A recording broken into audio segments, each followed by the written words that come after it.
بس ایک بات عرض کر دوں، اللہ والوں کا مقام بہت عرف و اعلیٰ ہے. ہمارا حال تو یہ ہے کہ تھوڑی سی تکلیف میں اللہ کی شکایت کا دروازہ ایسا کھولتے ہیں کہ روئے زمین کا ایک بندہ بھی ایسا نہیں ملے گا جس کو ہماری تکلیف کی خبر نہ ہو.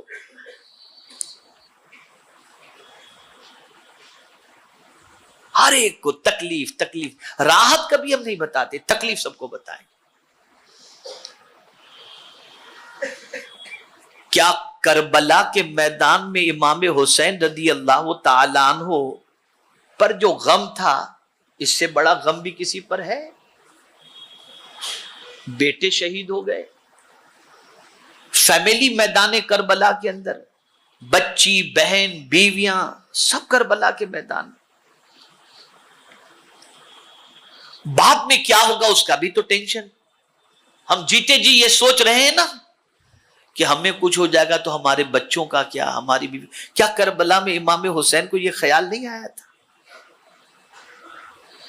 اور اسی کے ساتھ ایک اور پہلو بھی عرض کروں، ہمارے بہت سارے 5 وقتہ نماز کے پابند اگر کوئی غم آ جاتا ہے تو کہتے ہیں دیکھو یار وہ شراب پیتا ہے، وہ غلط دھندے کرتا ہے، اس کو کوئی ٹینشن نہیں، سارا غم ہم ہی کو آئے.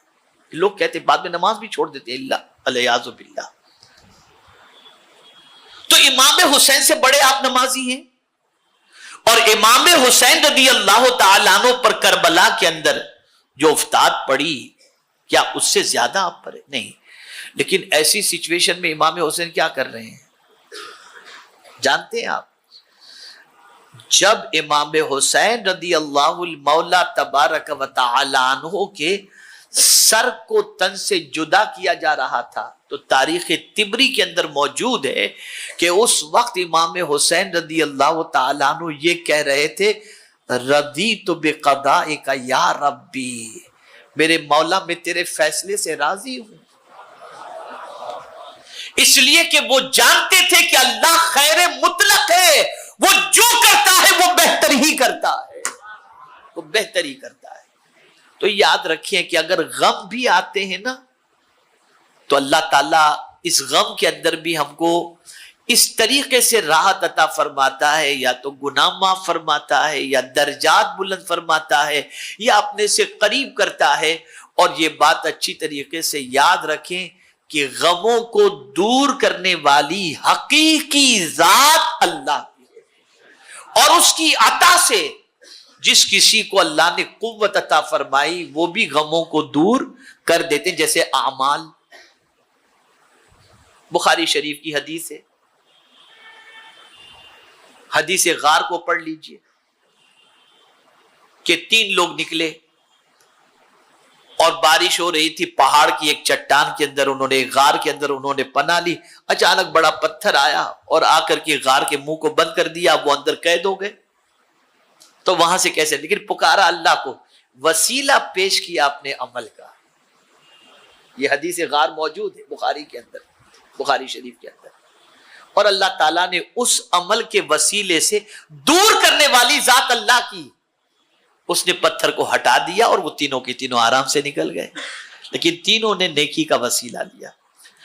جیسے شفا دینے والی ذات اللہ کی ہے، لیکن اللہ نے ڈاکٹر کو علم دیا ہے اور وہ ڈاکٹر علم کے ذریعے علاج کرتا ہے، شفا وہ نہیں دیتا، شفا تو میرا رب عطا فرماتا ہے. اسے ذہن میں رکھیں. مجھے یاد ہے میرے استاد گرامی اللہ ان کو بہت لمبی عمر عطا فرمائے، بہت کچھ سیکھتا ہوں. ایک مرتبہ جو ہے وہ اچھے جوتے ان کے پیروں میں تھے، ان کی آفس میں موجود تھے.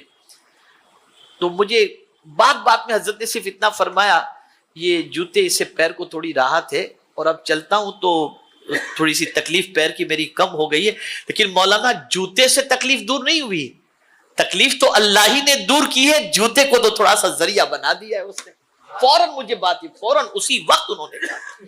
تو ہر چیز کے اندر اس بات کو ذہن میں رکھیں. ہم کسی ولی کے آستانے پر جائیں اور ہماری ان کے وسیلے سے پریشانی دور ہو جائے تو یہ عقیدہ رکھو کہ دور کرنے والی ذات اللہ کی ہے، اللہ نے ان کی دعا سے ہم پر کرم کی نظر فرما دی. یہی عقیدہ نبی کے سلسلے میں، یہی عقیدہ ہر چیز کے سلسلے میں. مؤثر حقیقی ذات اللہ رب العزت جل جلالہ کی ہے. اللہ رب العزت جل جلالہ آقا کریم رؤوف الرحیم علیہ التحیۃ و تسلیم کے صدق و طفیل ہم سب کو ہر حال میں خوشی میں بھی اور غم میں بھی رب کو یاد کرنے کی توفیق نصیب فرمائے، رب کا ذکر کرنے کی توفیق نصیب فرمائے۔